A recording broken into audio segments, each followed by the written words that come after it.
రవళిక, రేపు నేను ఫస్ట్ బస్కు బయలుదేరుతున్నా. ఏంటత్తయ్య అప్పుడే వచ్చేస్తున్నారా? అత్తమ్మ కాల్ చేసినట్టుంది. ఎందుకు అంత షాక్ అవుతున్నావు? రావద్దంటావా? చెప్పు పోనీ.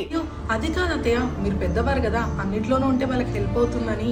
ఇక్కడ పెళ్ళి అయ్యి వాళ్ళ కోడలు కాపురానికి కూడా వెళ్ళిపోయింది. ఇంకెన్ని రోజులు ఉండమంటావు? అయితే వచ్చేయండి అత్తయ్య, ఇంకేం చేస్తాం.